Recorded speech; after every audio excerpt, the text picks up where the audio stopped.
We had been told by the Israeli government that we would not be allowed to go into the Gaza Strip, or indeed to meet with the Israeli government, if we did not give a commitment not to meet with Hamas. And of course we didn't give that commitment.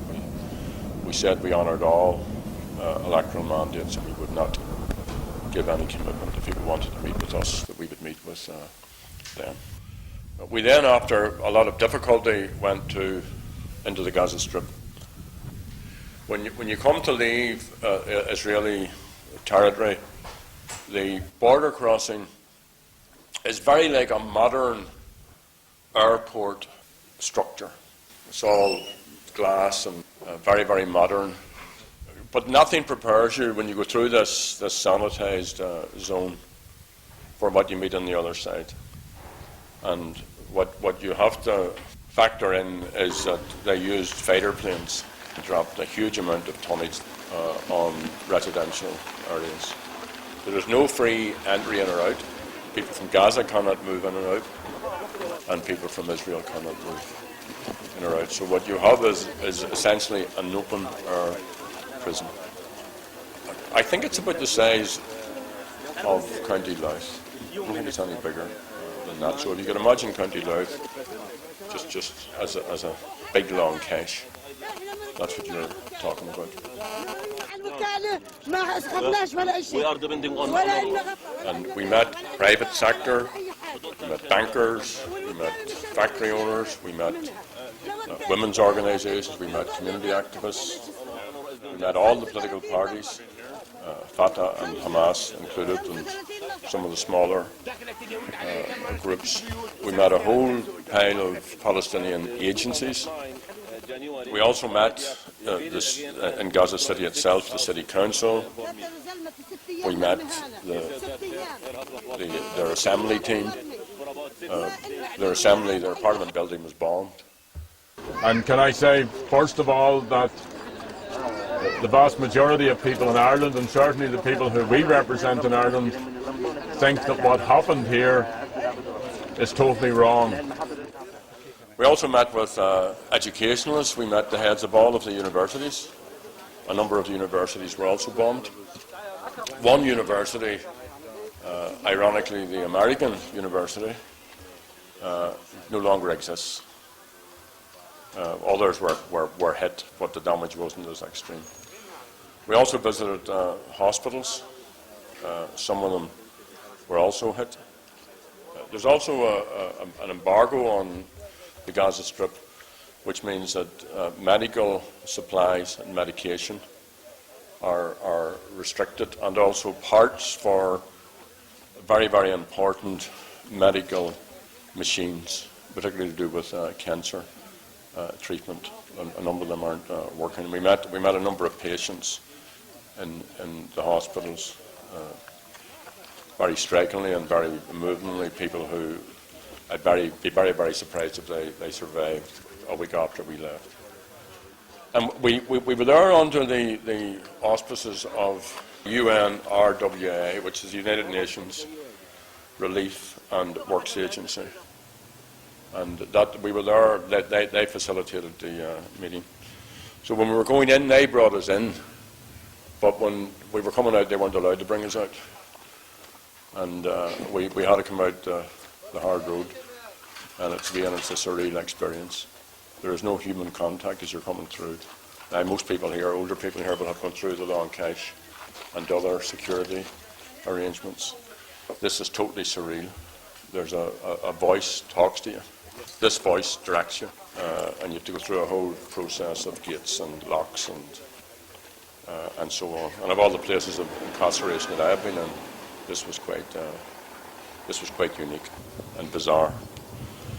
My notion of the visit, I had been there 2.5 years previously, is that the situation is worse now than it was 2.5 years ago. Gaza Strip was very, very prosperous. Gaza is a very, very intense agricultural area, and they actually export flowers and vegetables. All of that has stopped. The settlements, when you talk about settlements, you get, if you talk about settlements of people, you might have the notion of sort of some Wild West, assortment of prairie farmers coming together. These are huge settlements. These are the size of Bangor. These are huge 6, 7, 8-story buildings. These are modern buildings, totally in contrast to the refugee camps. And the wall, the separation wall, also just cuts through.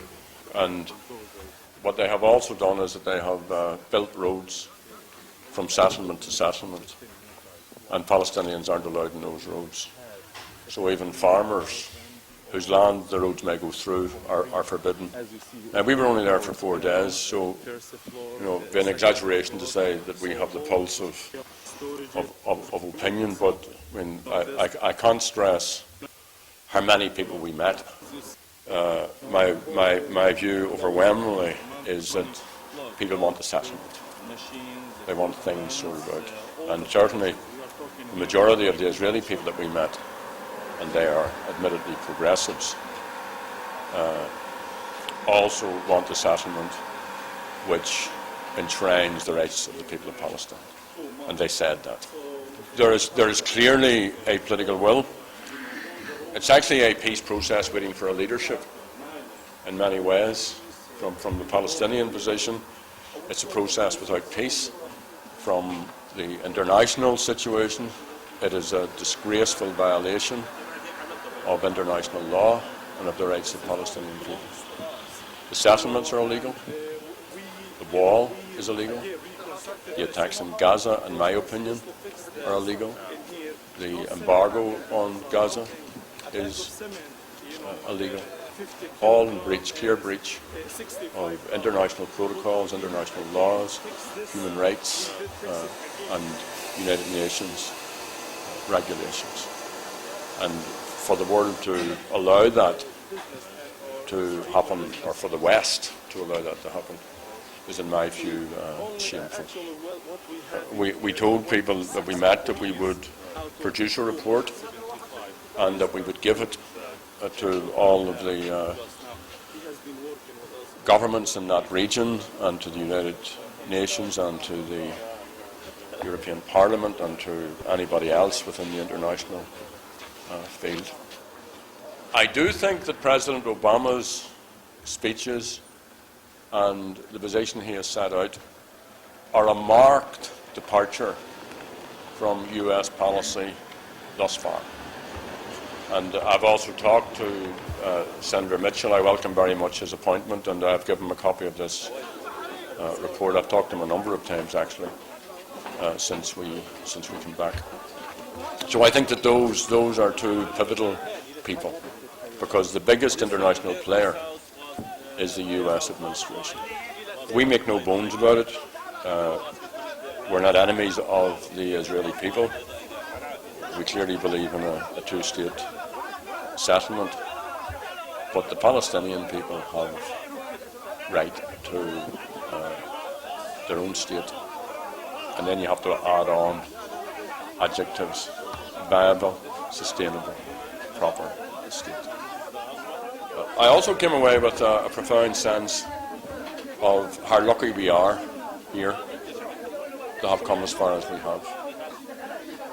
I was about in August '69, which is probably the biggest communal upset and devastation, and some of you we're marking it this year. Bombay Street and Divis Street and Hoover Street and so on. Gaza is that 1,000 times worse. Can't stress how bad the situation is. And because the media aren't watching it, it doesn't mean it's still not going on. I would actively encourage people to involve yourself in solidarity activity, to shine a light on what's happening, and to use whatever influence that you may have to raise a profile on this issue. It is my certain view that there will be a fairly sizable effort to resolve matters in the upcoming period, and we cannot contemplate failure